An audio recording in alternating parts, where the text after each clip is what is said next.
Coming up now on Animal Outtakes, ensuring the survival of threatened and endangered species. We see firsthand how a Florida animal park is doing their part, acting as a lifeboat for some species' survival plans. Join us as we go off-road at Lion Country Safari and meet some of their newest residents.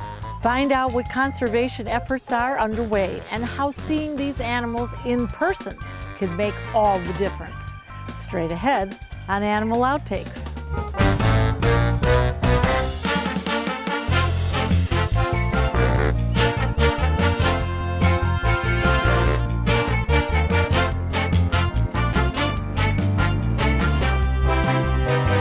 Lion Country Safari is located in Palm Beach County, Florida.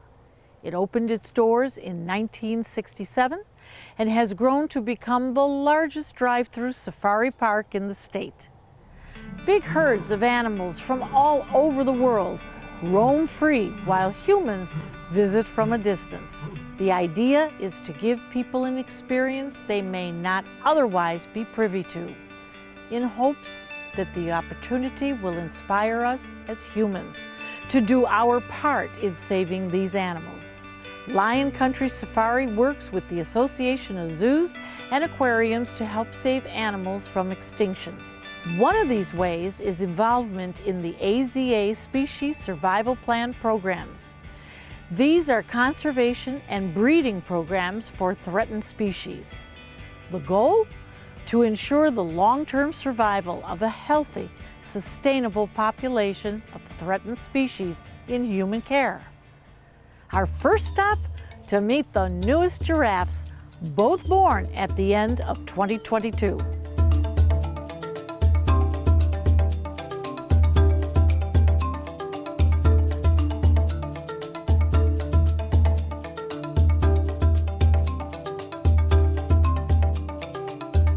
We're currently in the last section of our safari, the Hawaii National Park section, and currently we are in the giraffe part of the habitat, surrounded by a majority of our herd, which is the most amazing experience. Giraffes are so just amazing in general, from the way they walk to the way they look at you to their behaviors. They're really, truly exceptional.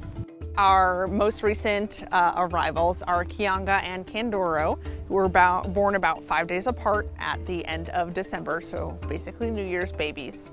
And at birth, they were close to about 6 feet tall. Kandoro was 5'10". Kianga was, I think, 6'1" or 6'2". So very, very big babies. And then they grow very quickly from there as well.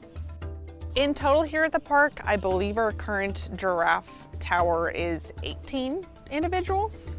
In general, giraffes are often thought of as a single species, and we see them a lot in zoological parks, and so we see them and we think that they're doing well. But when you start to break the giraffes down into their different species and different subspecies, we start to see that in their ranges in Africa, they are really in decline.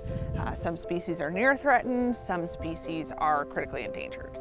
So essentially, they all need help. These offspring are very important to connect with the guests and sort of inspire them to care about giraffe, love giraffe, and want to save them. And it's also important for us too, because we do a number of efforts or participate in a number of efforts to help conserve giraffes, raise awareness and raise funds as well. Sometimes they're very particular. They don't like when you look at them.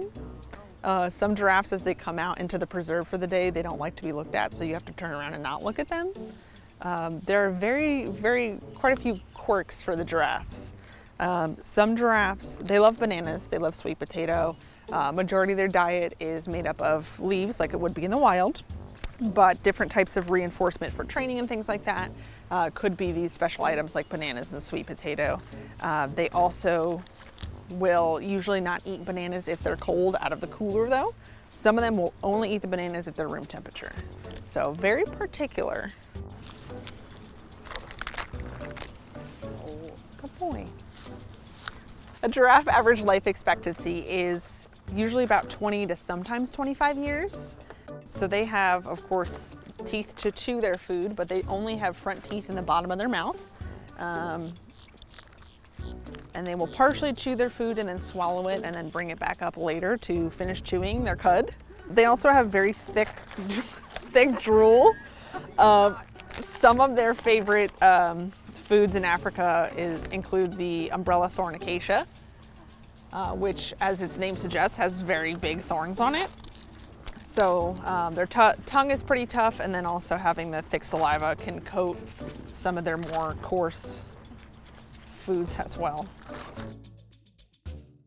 They sleep very, very little in micro naps. They hum at night. They have 20-pound hearts, which is very important to pump blood 6 feet against gravity up your neck to your head. So everything about them is so unique, unusual, and truly fascinating. They are very wary about new things, new people, and they have wonderful eyesight, so they will notice anything new. Whether it's a paper bag that blew away from the chimp keeper's scariest thing in the world, a pair of Egyptian geese, which are now invasive in Florida, that they've never seen before. Very sort of cautiously curious, and then as soon as the geese start honking, I've seen them run straight across the pasture. So those new things they're very wary of, and that of course is very helpful to their survival in the wild as well. It's always safer to be cautious if you're a giraffe. All the giraffes do have what are called ossicones, and those are their fur-covered horns. What's particular about Kandoro and helps kind of easily distinguish him from Kianga at this point is he has extra fuzzy tips on his ossicones, which I think is the cutest thing. Even just watching the little hairs blow in the wind is the cutest thing to me. So I just love that that is just a special characteristic that he does have. They have fantastic hearing. They also do have really good eyesight, and they can see in color. They also are nicknamed the watchtowers of the savannah. Great eyesight, plus of course their height. A lot of other animals will kind of go based on their cues, and even when they go to drink in the savannah, usually they'll designate one of their members as kind of the watcher to make sure they're looking out for any potential danger while the others are bent down and drinking and in sort of a vulnerable position. I think in general, anytime we have a baby animal, it really does reinvigorate us and reminds us of why we do what we do. And that can be a number of things, even just seeing the fascination on guests' faces, but babies really are like a physical reminder of this is why we're here, this is what it's all about. That really brings it all home for us. If you'd like to learn more about the herd at Lion Country Safari, go to lioncountrysafari.com. Coming up next on Animal Outtakes, a different kind of baby is making its debut, and this one still clings to mama. Plus, a little later in the show, we meet Ruby, the Southern White Rhino. Good morning, Mr. Benson. Your breakfast is served. Time for another day in doggy paradise. I sure am one lucky pup. Mr. Benson, would you like to go out for your morning stroll? The weather is quite lovely today. That sounds wonderful. Don't mind if I do. After all that exercise, I think I'd like to lounge by the pool and maybe dip my paws in. As you wish, sir. Right this way. Ah, what a perfect day. I couldn't imagine being anywhere else but Dante's Den while Mom and Dad are away. At Dante's Den, we pride ourselves in providing the best experience for your beloved pup. Whether it be a day, a month, or a year, Dante's Den should always be at the top of your list for boarding. With an expansive campus, your dog will enjoy daily walks, pool time, and an endless supply of love. Even better, it's all under 24/7 supervision from our wonderful staff. If you're anything like us, your dog's safety and happiness come first. To learn more about Dante's Den, visit dantesden.org. For 40 years, I'd been burying my emotions and all the trauma. I was grasping desperately for independence and hope. I found it with a tail and a cold nose. I call him my battle buddy, because every time we're out in the public, he has my back. Every time those demons start talking, he knows, and he's right there at my side. Mustang truly did save my life. Every dolphin at Clearwater Marine Aquarium has an amazing tale. They're all rescues who have overcome challenges to survive and thrive. You'll be inspired by every animal's story and unforgettable moments with them, including 2-year-old Apollo, our newest rescued dolphin. There's something inspirational for every kid, and kid at heart. Your visit directly supports the animal care and rescue efforts at Clearwater Marine Aquarium, celebrating 50 years of amazing tales. Did you know Moat is helping restore depleted snook populations and has raised and released 30,000 of them into local waterways so far? The more you know about everything Moat's doing to help our oceans, the more you'll understand why Moat matters. Visit moat.org today. Welcome back. And now we continue our journey at Lion Country Safari.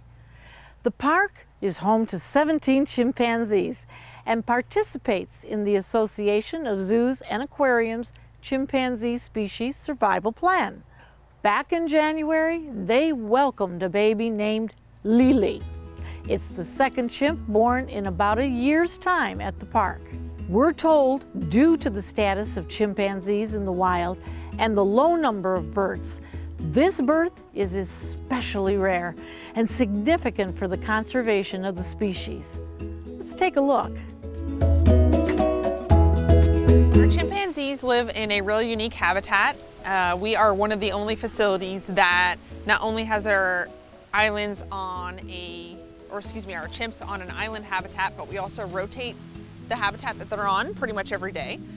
So currently we have our keepers coming out and throwing different food items and treats to our chimpanzees. So it'll be in addition to the food that they get every day, but it's a really nice treat for them or reinforcement for them. And then in the group that you see here, we do have 2 very, very young chimps. So if you look at the small chimp that's on the female's back, sort of towards the middle of the group, that's Tonk, and Tonk was born about a year and a half ago.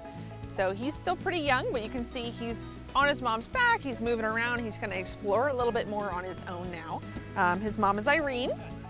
And then also in the group, if you look towards the pier, we have our other female. Her name is Juniper. She's Irene's sister, and she has a young infant who's only a few months old, born at the end of January. So that baby is still very young, still very dependent on mom. So Lily, her name is, will stick pretty much exclusively to mom's stomach for right now, but you can see her hang on as mom trots around. The other 2 individuals we have in this group are Ben and Jake, who are our brothers as well. And they were really good genetic matches for the females that we had here, and it's very significant since chimpanzees are endangered and in some regions of Africa critically endangered. So it's important for us to not only act as a way for people to connect with wildlife, to want to care about them and conserve them, but also to essentially act as a lifeboat for these species as they decline in the wild and face threats of extinction. The good genetic matches here successfully led to reproduction and offspring, which is pretty rare. Chimp births are pretty rare. So for us to have successfully 2 chimp babies pretty much back to back is phenomenal and really significant for the survival of the species. We have multiple programs here which are called species survival plans, and they are breeding and conservation programs for threatened and endangered species that basically ensure the survival of these animals under human care for at least 100 years out. As animal populations in the wild decline, we will at least have a healthy population here under human care, and potentially giving us the opportunity to repopulate once conditions are good for species in the wild. And we've seen this in the past before, especially for things like California condor and other such animals as they've gone extinct in the wild. This is what we call Bamboo's group. So Bamboo is the alpha male he's kind of approaching the back of that, like coming towards the front here. The other male we have in this group is Figment on the front shoreline over here to the right. And then a group of females here as well. So we have the chimpanzees on separate islands in different social groups based on alpha males and then also who gets along best with whom. The different chimpanzees like other chimpanzees and may dislike others as well. So we integrate those groups based on what works best for the social system of the group and sort of how that hierarchy looks. So they don't swim. Chimpanzees are extremely strong, have very dense muscles, and have virtually no subcutaneous fat. So if they were to try to swim, they would sink. You will, however, see that the island sort of slopes to a beach sort of entry, so they can wade about waist deep. They usually do that to cool off a little bit, or if the keepers throw them a snack that ends up just in the water, they'll go in about waist deep just to kind of grab that. But beyond that, they won't go into the water.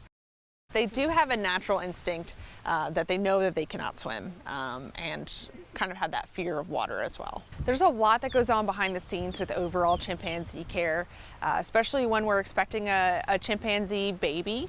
There's a lot more of just checking up on the group, and of course chimpanzees being strong and closely related to us, which means that we can give illnesses to each other. We have to be very cautious about how we manage them. We never share space with them, so there's always some sort of safety barrier boundary. So we do a lot of that through husbandry training, which is number one, building a lot of trust and starting with that foundation and making sure that husbandry and this type of training is always a positive experience, and then building from there to get the behaviors that we're looking for. So whether it's mom coming up into the house that we have for training, and just allowing us to check on her. If we need to do any sort of tests or medications, we can do that. So basically just checking on her progress, seeing how she's doing, kind of getting an idea of when we can anticipate the baby, and then from there making sure that mom and baby are developing a bond and have a really, really good, strong bond. These animals are meant to be wild animals, and we want to allow them to have the success and set them up for success by being parent reared whenever possible. So essentially the purpose of these species survival plans is to allow facilities like ourselves to act as lifeboats for these animals. As the animals are declining in the wild, facing threats and going towards extinction, we want to make sure that we're working towards conservation in their native habitats, but also basically prepare that plan B. And in the future, if there is an ideal opportunity for animals to be reintroduced, we want to make sure that there is a healthy, genetically viable population under human care that can be pulled from to do so. They are so unique, and in some ways they're like us, but they're also very, very different. And I think if we can kind of pinpoint those things that make people feel something about them, we can start to bridge that connection. And not only are baby chimps like Tonk and Lily adorable and cute and also really important for conservation, but that's usually something that's going to spark that emotional connection. So we see these cute babies, we want to know more about them, their relationships, their parents, and what that means overall. The animals are facing a lot of threats in the wild. Specifically, chimpanzees are either endangered or in some regions of their habitat, critically endangered in Africa. Every animal has a role to play in the ecosystem, and diversity is very important in ecosystems as well. They all have their role, their niche, their place in the food chain. So we want to support the survival of these animals. They're incredible, beautiful, intelligent, unique, and supporting their survival and their conservation is very, very important to us. We want to make sure that there's animals not just now, but also for our children and future generations that will inherit the earth from us. Chimpanzees are listed as endangered and critically endangered in some regions by the International Union for Conservation of Nature. Stick around. There's much more animal outtakes after the break, including a visit with Ruby. Did you know that Moat is leading the charge to fight Florida red tide by testing compounds that may lessen its harmful effects on the environment? The more you know about everything Moat's doing to help our oceans, the more you'll understand why Moat matters. Visit moat.org today.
Lion Country Safari welcomed a female southern white rhinoceros calf to its herd last August.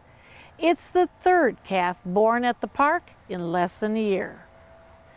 Staff says she's a significant contribution to the white rhinoceros species survival plan, a national collaboration to save this species from extinction. In this section, we have our zebras and rhinos, and we have the largest herd of zebra currently on record in North America, about 60 zebras, and we also do have a very large herd of white rhinos as well.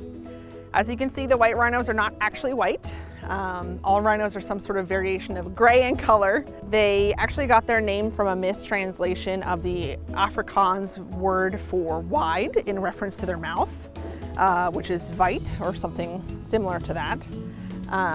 So their name actually refers to their wide mouth versus the other species of African rhino, which has more of a triangular lip.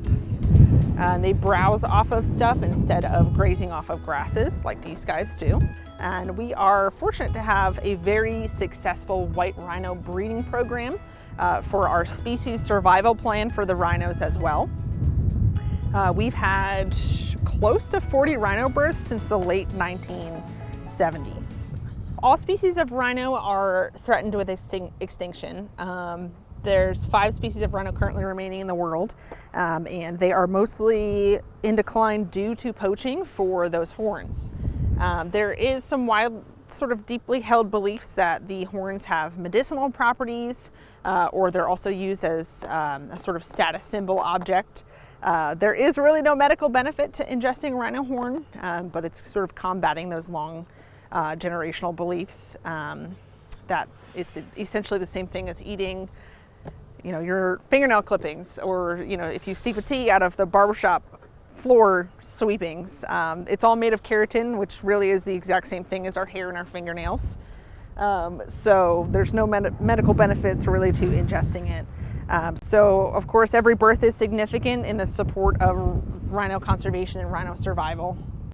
So here in the middle came little Ruby. She's our most recent birth, and she was born in August of 2022. So she's about 8 or 9 months old. You can see her little horn tip is coming in, and then her secondary horn is just starting to come in as well. You can see her big lips also over here. And you can see she's very, interested in the trucks. The rhinos know where their food comes from, so they have no problem coming right over. So they have not a great sense of eyesight, but excellent smell, excellent hearing. They do like to rub their horns on things, as you see, so they will actually rub and shape their horns, kind of not dissimilar to how we all shape our nails differently. We can actually tell different rhinos apart by the way they've shaped their horns. So the horn is definitely essential in protection, and also just competition amongst themselves as well. They are very tactile, so even though they do have this very tough, thick skin, they have easily able to still feel things with that. They're also very vascular towards the surface of their skin. So they can, kind of scratch each other a little bit, but it's all social interaction, and they heal very, very well. So even though they'll push each other around a little bit, it's just rhinos being rhinos. I think too that just, even though rhinos, they're big and gray, and, maybe people don't know that much about them or think that they're, as fascinating as they are truly complex, and really, really special. And like I said, they are very tactile, so a lot of times when they lay down together, they'll lay down touching each other. And then one of the ways that we do our husbandry and healthcare training, obviously sweet feed is a really great reinforcement that they enjoy, but they also do enjoy sort of tactile experiences. So they enjoy scratches and scrub brushes and things like that.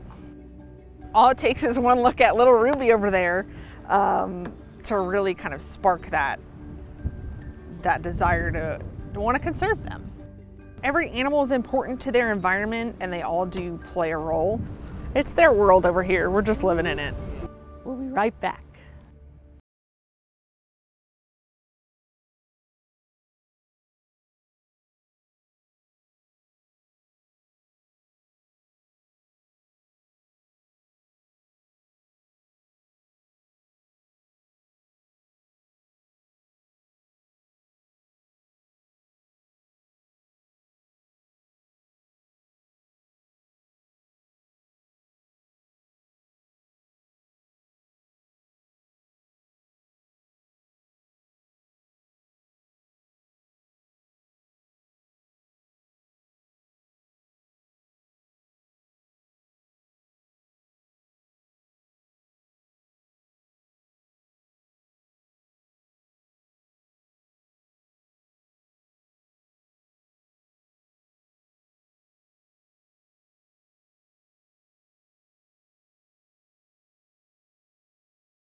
Animal Outtakes is produced by Dante's Den Foundation, a nonprofit group dedicated to creating the best life for dogs.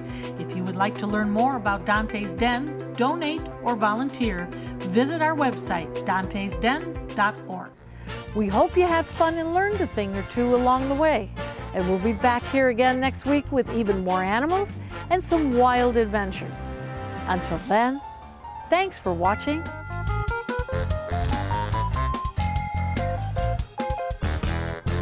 That gives us a really good opportunity to just check on them, check things.